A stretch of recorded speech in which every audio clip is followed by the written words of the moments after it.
It is my privilege to be here this evening with Jack Ma, one of the great entrepreneurs of our time, of course, the founder of Alibaba. And we have so many things to talk about over the next half an hour. And of course, we also want to try to get to your questions as well. We're going to talk about Alibaba, of course, but also China, the Trump world that we all live in, globalization, trade, and so many other issues.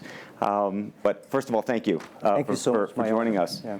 Let me start with this, which is to say that you just spent some time inside Trump Tower and went to go visit with Donald, our president-elect in the United States. Tell us about that meeting. Well, it's a very productive meeting, much better than I thought, than I expected. What did you expect? Well, I heard a lot, and I watched, like everybody, I watched all the news and heard a lot about him. So when I go inside, I saw, anything that, but he's very sort of open-minded, listen what I talk. So I think I'm very happy about results. And finally, when he said, he said, Jack, let me walk you down. So it seems he's very happy about the results we had. Can I ask, how does a meeting like that happen? Do you call him? Does he call you? Well, how does this take place? Well, that's the question I'm asking myself. Because someday I got some requests from people say, Jack, do you want a meeting the president-elect? I say, is that true or not? Because I'm not ready for that. Because I don't know what to talk about. And then a few days later, I got another request. I got several requests, and then I saw one email with a friend. It's very sort of specific. I thought about it. I think, yes, maybe I should go and have a talk. And at least I think President-elect Donald Trump would be happy to hear what I want to talk about. So I went. And what did you tell him? Talk about the small business, talk about agricultural products, talk about the trade between China and the USA. We especially focus on telling about how can we bring the small business in America, sell them to China, to Asia, through our network, which can create a lot of jobs for them. And you committed to create what you say is going to be 1 million jobs in the United States over the next 5 years. Yeah. Now, that's not 1 million jobs that Alibaba itself, but you're not hiring 1 million people. No, we totally, Alibaba employee put together is like 45,000 people. We cannot hire 1 million. I cannot imagine I can manage 1 million people. Explain to us how you think about the U.S.-China relationship, given some of the comments that Donald Trump has made about China being a currency manipulator. Did that come up during your meeting? Well, I think first, in America, there's a freedom of speech, right? So he can say whatever he wants, and I respect, I understand. But of course, I have my views. We did not debate about the China-U.S. trade or manipulation. We did not debate. We did not talk. We agreed on something. Small business, developing the Midwest America, helping the farmers there, small business there, exporting to China. So we all agreed. But something that we did not discuss about the American the job losing to China, Mexico, and this. Can I share with you my ideas? Please. Yeah. First, I think 30 years ago, when I just graduated from universities, I heard America had a wonderful strategy. They outsource the manufacturing job, service jobs. They outsource the manufacturer to Mexico and China, outsource the service job to India. There's a book called The World is Flat. Tom Friedman, colleague at the New York Times. And I think it's a perfect strategy. You know, that the Americans said, we just want to control the IP, we just want technology, we just want the brand, to leave the lower-end jobs for the world. Great strategy. And second is that the American international companies made millions and millions of dollars from globalization. The top 100 companies in America. Amazing. I remember when I graduated from university, I tried to buy a beeper, the Motorola beeper. Cost me $250. My pay at that time is $10 a month as a teacher. And the cost of making that beeper is only $8 for a chip. Right. So past 30 years, IBM, Cisco, Microsoft, they made tons of money. The profit they made are much more than the 4 largest banks in China put together, the China Mobile Phone, China Unicom, and whatever you name it, put together. Still, these multinational companies made more money than. So their market cap grew more than 100 times in the past 30 years. But where'd the money go? This is what I'm curious, because as a business people, I always care about the balance sheet. Where's the money coming? Where'd the money go? Past 30 years, the American had 13 wars, spending $14.2 trillion. The money going there. What if they spend a part of that money on building up the infrastructure, helping the white collars and blue collars? No matter how strategy good it is, you're supposed to spend money on your own people, right? Not everybody can pass Harvard. Like me, they're not good at education, right? We should spend money on those people who are not good at schooling. And the other money, which I'm curious about, is that when I was young, I heard America is about Ford and Boeing, those big manufacturing companies. Last 10, 20 years, I heard about is Silicon Valley and Wall Street. The money go to the Wall Street. And what happened? Year 2008. The financial crisis wiped out $19.2 trillion USA alone.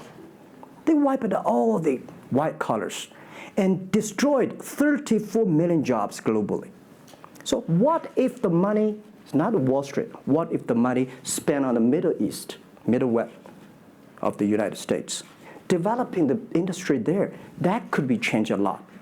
So it's not the other countries steal jobs from you guys. It is your strategy. Okay, but you do not distribute the money and things in a proper way. This is what I. And now we are having a backlash. And that backlash is a rebuke of globalization. And so much of the conversation, frankly, that we have here, and that backlash is happening in the United States. But I will say President Xi was here yesterday. You had lunch with him. And he was quoting Abraham Lincoln. What did you make of that? Well, I would say that globalization is a great stuff. It's the USA, it's developed countries to teach us how to do globalization. I remember 2002 or 1 before China joined the WTO, everybody in China was worried. Me, I was worried. Because what if all the international products come to China, destroy our industry, and we have to lose a job? So convince China, after 20 years, then you guys are telling, say, this is a terrible thing. I believe globalization is good, but globalization needs to be improved. This is Donald Trump, president-elect, want to solve it, the problems. That globalization, I think, should be inclusive globalization. In the past 30 years, the globalization was controlled by 60,000 big companies. 100 years ago, globalization was controlled by several kings and emperors. What if next 30 years we can support 6 million business doing business across the board?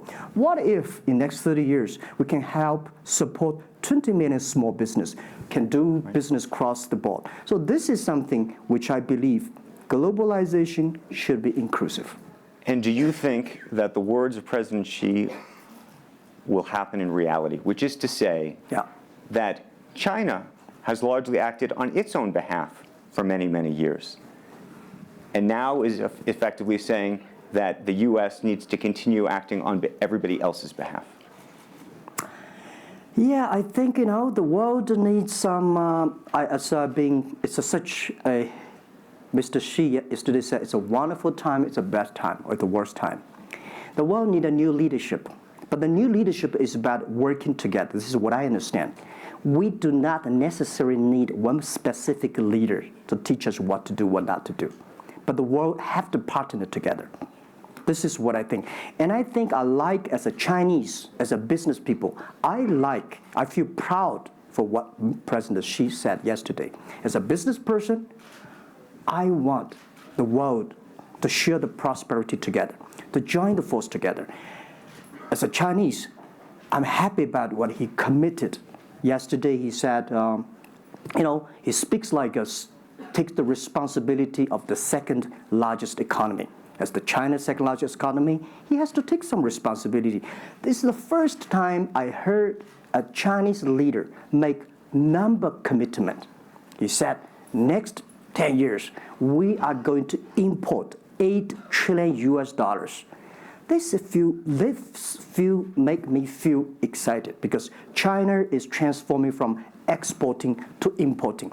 If there's a concrete number, if we can fulfill it, this is going to be huge change to the China and to the world. But don't you think that it's easier today for China to be interested in globalization because of the benefits that can accrue to China because you're continuing to develop than it is for countries that are, quote unquote, developed? Well, first, the WTO rule is not designed by China. It's not made by China. I would say there's something that I want to change. The WTO is designed, a lot of rules designed for big companies in the past 30 years, and only big companies can do it. And China definitely benefit a lot from opening. I think China should learn one thing, that we grow in the past 30 years. It's because we open to the world. If we continue to open to the world, not fully. Okay. American business that wants to effectively go into business in China has a very difficult time, has to partner effectively with a company that's there already. This is why I said China has problems too. The world has problems. And China definitely has a lot of problems. China should open, we should be more confident. This is what I feel yesterday. I feel the confidence of Mr. Xi that he is ready to open more to the world. This is what I suggest, that we should solve the problem by business community, right, by negotiation. WTO, China joined WTO for like 20 years or 70 years. I don't know the number. But the past 2 years, that I think we as a business, we as a country, we as the world, we have to review something. Right. But not because unbalanced things, we stop it. You've been calling for something called EWTP. Yeah. What is that? This is what I would talk about, is that the WTO was great, but they mainly designed for developed countries, big companies. There's no opportunity for small business. We want to build up a EW, Electronic World Trade Platform, to support young people, small business, thanks through mobile phones, internet, they can sell and buy across the board. And the other thing is that WTO is a very interesting organization. When you put the Doha round, when you put 200 government officers in a one room, ask them to agree on something, it's impossible. I can never imagine that they can agree on something together. Business should be designed by business people. So we believe EWTP should be something that the business people sit down together, agree on something, negotiate on something, and get endorsement from the government.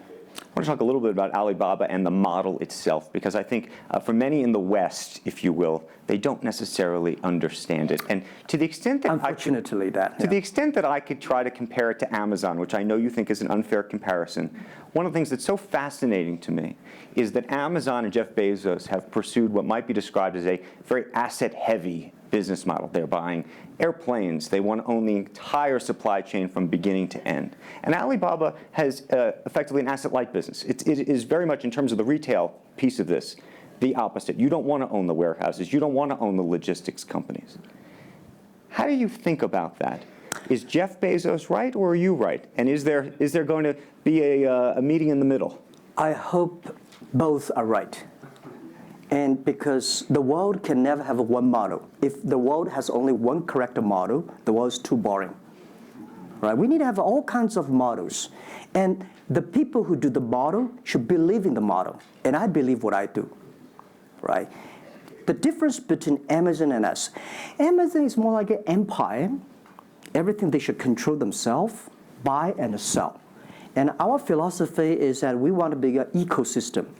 Our philosophy is to empower others to sell, empower others to service, empower making sure the other people are more powerful than us, making sure with our technology, our innovation, our partners, our 10 million small business sellers, they can compete with Microsoft, IBM. Our philosophy is that we think using internet technology, we can make every company become Amazon. Remember one thing, today for our sales, our GMV last year is more than 550 billion US dollars. To hire people deliver for us, we need 5 million people.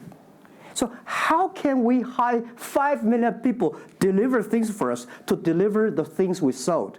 The only way we do is empower the service company, logistic companies, making sure they are efficient, making sure that they make the money, and making sure that they can hire more people. But without owning the whole chain, can you do it as effectively? The idea that you're watching Amazon being able to deliver things now within hours, literally. We made 125 cities deliver within 1 day last year.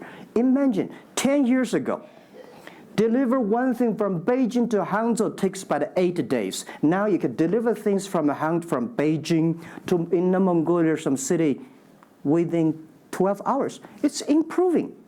You can never expect these things happen within 24 hours. We have patience.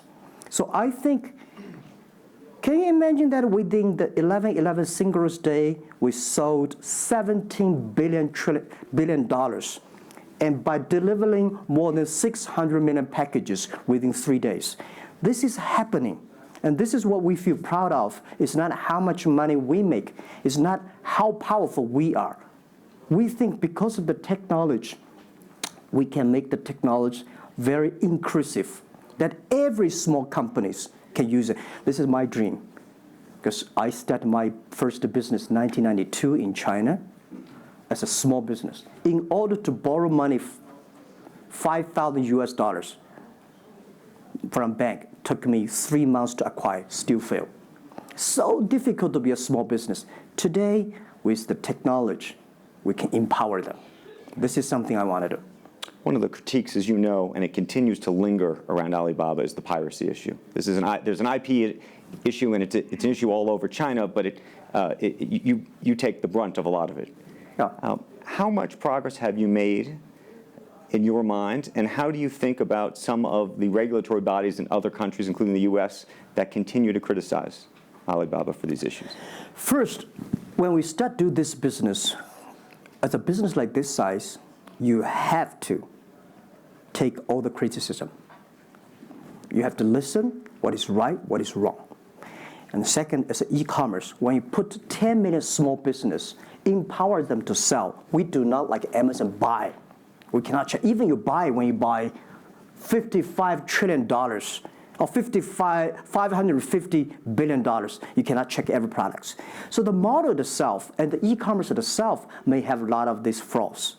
And third, I would say in the past 17 years, we are the leader of this anti-privacy issues, the IP, protect the IP. But the second, we are internet companies. We do not have the law enforcement. We find this guy is selling product, cheap, fake products. We delete them. We cannot arrest them. But we have huge progress. Last year alone, we put 400 people into jails. We deleted 370 million fake products listing on our site. I would say we are the leaders, and we are using the big data to check who's buying, who's manufacturing, who's selling, what is the address. So now I'm happy about the whole world, especially China, all the government organization, start to realize the issues. So I would tell you, good thing is that today, when you go to those criminal group, which I call them criminals, those fake products, manufacturers, sellers. You've praised the quality, though, of some of these. I would talk about it later, right? Those criminals said they can go anywhere but not Taobao and Tmall, because using our data, we trace where they are, who they are, what's the address, what the amount. and we will deliver this to the police station and working with them to arrest them. The quality issues is something I want to share with people. It's not about praising the fake products. I want to say that for so many years, those branded companies, you have to be very careful because the fake products, their quality improving is scary.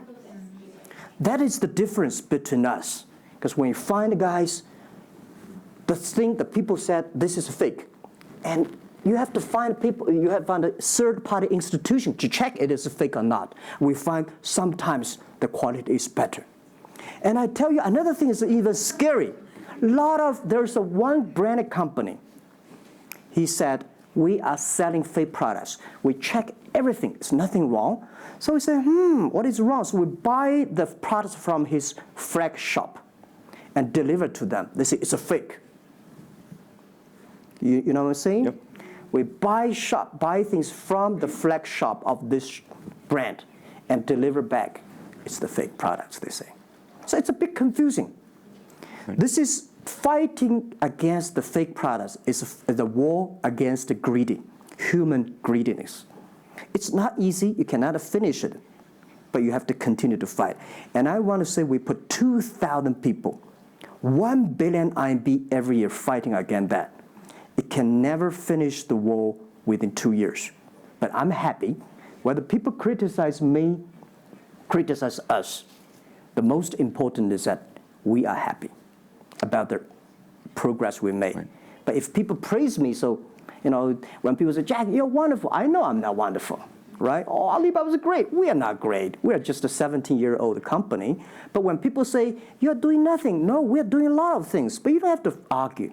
You don't have to debate. You do what you believe. One of the things you mentioned was using big data on the piracy side, but the other thing that you're using a lot of that big data to do is provide credit and effectively banking the unbanked. And what's so fascinating to me, and I hope you'll share it, is we've talked about the sesame credit. Yep. How you are able to use big data effectively to figure out who deserves credit and who doesn't in a marketplace where some of these people had no credit history before. Okay. Well, before we do that, we had a system called Teach Computers to learn how to anti-fake products, teach the computers to learn how to, because we have Alipay, a lot of people try to use all the ways to cheating. So we teach the computer how to do that, the cheating things. So we've been doing that for 10 years. Until now, there's called artificial intelligence, because we've been doing that. We are a data company. 8 years ago, we said to ourselves, Alibaba should not be an e-commerce company. We should be a data company because we have the data from consumers, we have data from the manufacturer, we have data from the logistic company and transactions. But we think how we can make a data really beneficiary to the society. What China needs is that we have a lot of great people. All the small business, they are very credible, but we don't have a credit system for them. So how can we use a credit rating system based on the data we have to giving everybody a sesame rating system? That is so powerful in the past 4 years because every individual, every small business, if they have been using our services, we give them a rating system. So we're giving loans in the past 5 years. We're giving 5 million business loans. They only borrow $5,000. 3 minutes, we can decide whether we should give you money, how much you want to give. Within 1 second, the money will be in your account. And 0 people touch, so we call it 310. And even today, the Sesame rating system become people dating. The mother-in-law want to say, hey, you want to dating with my daughter? Show me your rating system of the Sesame card. So it's so funny. We go to people want to rent a car, people want to rent a bicycle. They will say, show me your Sesame cards. Good. Because if they do not pay back, if they do not fulfill, the rating system is going to low down and they can never rent a house. This is what we want to build up, the system. That if you sell or buy fake products, the Sesame cards will show. going to open up to questions, but a final one from me. There's been a lot of speculation that you're going to get into the business of Hollywood. Your name has appeared, Alibaba Group, at the beginning of a couple of big films recently. What is the ambition for Alibaba in the entertainment world? The beginning was like this. Several years, every 5 years, we have a review for our strategy. Now, our strategy is always look at the 30 years and 10 years. And every strategic decisions we make, we have to ask one question. Is this decision we made solve society problem? Because we believe the bigger social problem you solve, the more successful you are. So if we do this cannot solve any social problems, we don't do it. Second, is this project is going to be successful in 10 years? If it's going to be successful in 10 years, let's do it. If it's going to be successful in 1 year or 1 month, normally I would say, forget about it. Because why you can be successful in 1 year or 1 month? So we all have to put parallel. And 5 years ago, we had a big debate about 10 years later, 20 years, what are the things that China society and the world want? So we say happiness and health. 2H strategy.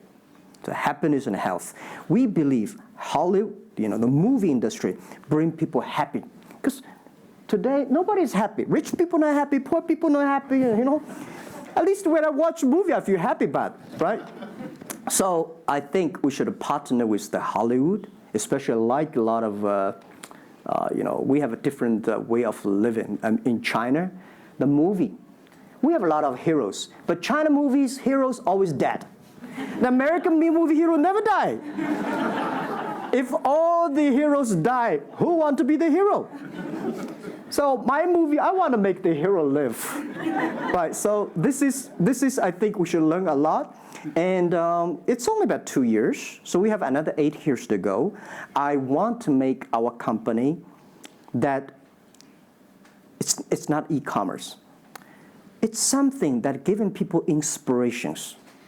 Giving people, because I learn a lot. For example, I will say that my favorite movie, Forrest Gump. Life's tough. This is I learned, and that inspired me. That is why when people call me crazy, stupid in the past 17 years, you're crazy, you're doing something never work. You're stupid, how can you do that model? Amazon this model, eBay this model, why Alibaba this model? I told myself, Forrest Gump said, go ahead. Never care about what the other people. And the other thing, Forrest Gump said, nobody make money out of the catching whales. People make money by catching shrimps. So we serve small business. Fair enough. Jack Ma, we should probably end it there because we're going to run out of time, but I thank you. Thank you so much for the conversation. I promised we'd sneak in a question or two, and we literally have 2 minutes, and they're going to get upset with me. If you have a question, and we're going to, I got to beg you to do it within literally, a second. So go for it right there. Okay, I'm not going to say that China and the US is going to have a trade war, but if the Trump administration get tougher on China in terms of trade agreement, is that going to hurt Alibaba? Well, I don't think so. I think China and the US should never have a trade war. We'll never have a trade war. And I think we should give President-elect Donald Trump some time. And he's open-minded. He's listening. And I think the war, it's so easy to launch a war. But it's so difficult, almost impossible sometimes to terminate a war. Iraq war, Afghanistan war, is that finished? No. Trade war. I believe one thing. When trade stops, the war starts. Trade is something that people start to communicate. Trade is something people exchange culture and value. And I will be happy if China and USA agree on something and Alibaba business model destroyed. I would destroy Alibaba model by stopping the war between. Because how can you imagine the first largest economy of the world, second largest economy of the world, have a trade war? It's going to be a disaster for two countries and for the world. If anybody can do something to stop it, do anything to stop it. Did you have a reaction to Trump and the situation with Taiwan and how he's thinking about that? Well, Taiwan, I think this is not something about government. This is not something about business. This is something about people. If the Taiwan issue is the population, if you do Taiwan issue, it's like against 1.4 billion people. So this is another issue. So we're talking about trade, we're not talking about Taiwan. Very politic. Let's take one final question if we can. I think we can steal one more in. Yes, sir, right there. I'm not a politician. I try to This speak is like me, this. a credit store. How do you assure you are not messing up with people's life and you are not dictating the whole, credit kingdom or the system? Because now you are the decision makers, you are the rule makers. Okay. First, I'm not sure. People say, oh, this is uncertain world. Every day is uncertain. The only certain day was yesterday. I'm not sure about that in the future I would dictate, I would be stupid. That's why I should retire early when I'm young. That is why I have a lot of things that I dream I want to do. I want to do philanthropy, I want to be a teacher, I want to go back to school, I want to do the environment. And the world is so wonderful. Why should I be the CEO of Alibaba all the time? I'm coming to this world not to work. I want to come to this world to enjoy my life. I don't want to die in my office. I want to die on the beaches. It's a wonderful message. Jack Ma, thank you for the conversation. Well, can I say one last thing? Yes, please, please. I just want to give my last advice to any people here that every government should pay attention to in the next 30 years are critical for the world.